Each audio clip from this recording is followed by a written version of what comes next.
Welcome back to the channel, everybody. I'm Steven, the Idaho Fabricator, and as you can tell, today's video is about the fuel system on the 53. So I got some stainless steel here. I got a coil of 20 feet and made in the USA, which is cool. I got this from Jegs Performance, made in the USA. It's nice.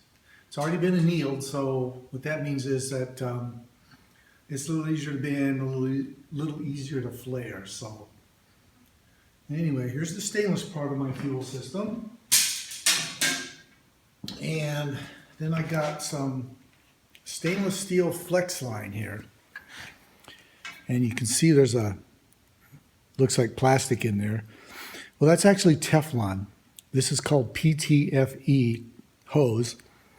And it's designed to be impervious to ethanol, methanol, alcohol, any of the fuels that we have available. And as you know, the gasoline that we get at the filling station, it's got a lot of junk in it. And it tends to dry out the rubber, and then eventually you got fuel leaks. So I chose to go this route because I don't want any fuel leaks, and I don't want to revisit this again after I get it installed. So this is 6 feet, and this costs about $40. So I got 20 feet of stainless for 40 and 6 feet of this expensive stuff for 40. That's why I'm not doing this the whole way. All right, so let me show you what else I got to put this fuel system in. I picked up some of these stainless steel rubber insulated clamps so that could hold this braided stuff in place. This stuff is really abrasive, so if it rubs on your paint, you won't have paint there after a while. So that's why I got some of these. And then what else did I get? I got an assortment of fittings. So I got these straight fittings here from Summit.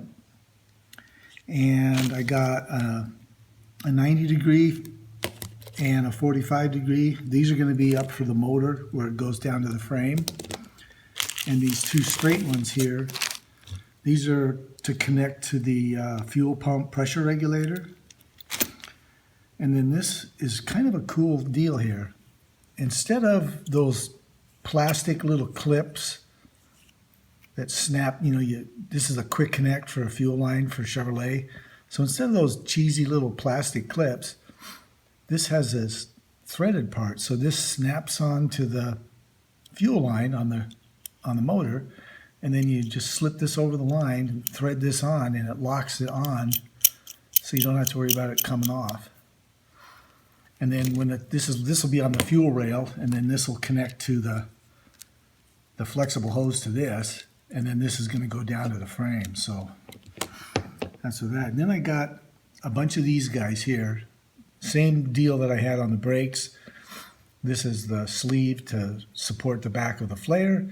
This is the tube nut for it, and I got a whole bunch of them here. They come two to a box. So that's for the hardline stuff. And then what else have I done? I made a couple of these brackets, and I offset them. And the reason that I offset them was I wanted to mount my my stainless line up high on the frame to get it, and I'll show you underneath the truck, to get it up high so it's away from the exhaust system.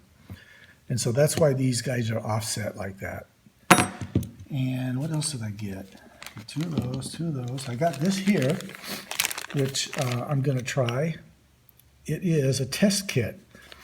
So after you make your flexible line or your hard line, you put this plug on one end, you put this guy on the other end, you put a little air pressure to it, and put the end in water, and if you get bubbles, then you got a leak. So then you can go back and fix it before you get the thing all buttoned up and turn the key and have fuels, leaking in the motor or leaking out back. So this was like $18, so I'll give it a try, see how it works. So let me show you, I ran into a problem in the back of the truck, and let me show you what that is and show you how I solved that problem. So let's go to the back here real quick. Now when I ordered the tank, it came with one of these guys here because a lot of people like to run their fuel pump on the frame rail, but I'm running an electric fuel pump inside the gas tank. I think that's a better way to go. But just to show you what's going on, when I had this in here, sitting down in here, I figured everything was good, and I'd been busy doing other stuff on the truck. Well, now that I'm getting ready to do the fuel system, I found out that what I did is I took a piece of that stainless and I made the tightest radius I could make on it. Okay, that's as close to this fitting as I can get the 90-degree bend. And what I found out is that when this goes on here, because there's an adapter here for this to thread onto. I'll show you a picture of it here on this one, see? So those stick out quite a bit. So when you try and thread this on, it would hit the tank, no matter where I put it. And it's weird, they put these little, like, indentations there, and they're at 90 degrees to each other, but look at this goofy thing. That's not 90 degrees, so you could line one up, but the other one wouldn't line up. So anyway, the solution I came up with is I took a piece of 1/2-inch aluminum that I had in my scrap bin, and I was going to do it with my hole saws, and I remembered my neighbor had a metal lathe. So I went over there, and he was kind enough to cut this out for me. And then I came home, measured the holes, and punched the holes. And now I can raise my fuel pump up. I had to get one extra gasket. But now when I put this on,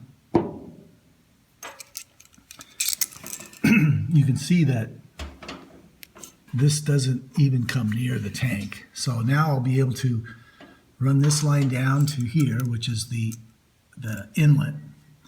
And then this line over here on it, I'll run this over to the return.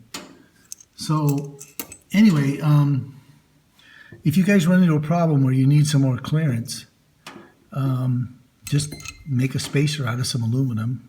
You could make this with hole saws if you wanted to, and just kind of raise it up. So I did have to lengthen these tubes on the pump because by raising this up, I had to lower this pump back down into the tank. So, but that was an easy enough fix. So anyway, I got that. Another part of the fuel system is this right here. And this is a rollover. This is a fuel tank vent. And in the event that you have an accident and you drop your part. Anyway, say you get in an accident and your truck or car rolls over, there's a ball bearing inside there. And so if this goes upside down, that doesn't allow any fuel to leak out. And when it's this way, it allows it to vent so that, as you know, you got to vent your gas tank. So that's what this does. And then this is just some vent hose. And then I'll probably mount this. I'm going to put the fuel filler door in the fender. I don't know if I told you guys that or not, but I'm going to put that in there. And instructions say this should be mounted as high as you can get it. So what I'm going to do is I'm going to route this into the fender by the filler neck inside the fender. And so that'll get it up about, because here's where the fender goes. So that'll get it up here in pretty good height. I think that'll work out really good. So that's what that part is. Now, I think I need to raise this truck up and we'll go underneath and I'll show you what my plan is for underneath. So I'll be right back. All right, guys, we're under the truck. You're probably noticing that I got this really cool hat on, helmet. And this is my new personal protective equipment because I am so tired of hitting my head on this thing. I whacked my head so much that now it doesn't hurt. So anyway, got my helmet on, but let's get busy. Let me show you what's going on back here. So here's the fuel pump, or the fuel pressure regulator and filter assembly. And then here's one of those offset fittings, okay? And I'm thinking it's probably going to go somewhere in here. But you can see how by offsetting it, I can push the fitting up higher. And then the flexible light will come down off of here and go right into the filter there. And then the hard line will come along here. It will go through this access hole in the frame. And then I want to run it up high as best I can. That's another reason why I offset this. Because my exhaust is going to be, in here somewhere. And I just want the fuel away from the exhaust as best I can. And so it's going to come down to here. And it'll offset like that. And then from here, one of those 45-degree fittings that I showed you is going to connect it up to the engine. Okay, so that'll be the hard line for the fuel. And now, let me show you something else that I figured out. When I ordered some stuff, Summit sent me a bunch of these, they sent me a pack of these fittings. Okay, and it turns out I was going to need these anyway, because they were the -6 male to 14 by 18 for the transmission cooler lines on the transmission. So I thought, well, cool, I don't have to buy these, because Summit said just keep them. It's not worth sending them back, because it costs more to send them back than just to keep them. So I thought, great. Well, I took out these factory fittings. These are the factory ones that are in the transmission. They're that quick disconnect thing. But the problem is you can't buy the male part of that aftermarket. So you have to do something different. You have to go to like this style here, which is an AN style. But here's the deal. It turns out that this thread and this thread, they look like they're the same. I hope you can see. But this guy, the factory one, is 20 thousandths bigger in diameter than this one from Summit, from Earl's. So that measurement was, I think, 556 thousandths, okay, a little over half an inch. So I figured, what's the next size? And it turns out it's 9/16. So I went to the store, and sure enough, they had a 9/16 by 18 thread. And this one that Summit sent me is 1/4 by 18 thread. But the transmission takes 9/16 by 18. So I picked up a nut just to make sure, and I came home, because before I ordered these, I wanted to make sure I was right. And sure enough, the nut threads on there really nice. Makes a nice seal, so I know it's going to fit in the transmission. And just to show you how loose it fit, this is the wrong size. And I'll wiggle it. See how much wiggling that is?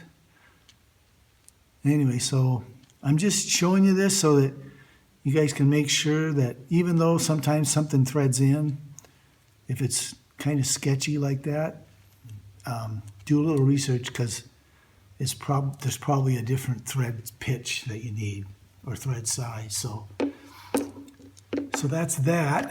And I wanted to ask you guys' opinion on something. And this is for the transmission cooler. Now, I've got enough stainless line that I thought I'd do stainless hardline for the transmission cooler. But here's my question. So back here is the cooler. You've seen that. And I figured I'd come off the cooler, bend the line over, and you can see that up there, yeah. And then I just run it along the frame, all the way down, underneath the cross member, okay? And then, here's my question. So you can see here, I hope you can see it, I've got the correct fittings of the transmission, and I got these 90-degree AN adapters, and that's because this is just so close. So, do you think it's okay to run hardline all the way? I mean, I've got polyurethane bushings on the transmission and the motor, so there's not going to be a whole lot of movement. Or do you think I should run flex line from here over to the frame and then hard line back to the cooler? I don't know. So let me know in the comments what you think, which route you think would work the best. Because I don't know, I haven't done this before. So I think that's all I got today, guys. Just a quick video on plumbing my fuel system and getting ready for hooking it up. And just another check on the box closer to completion. So thanks for watching, guys. As always, be safe in your shop, and I will see you next time at Idaho Fabricator.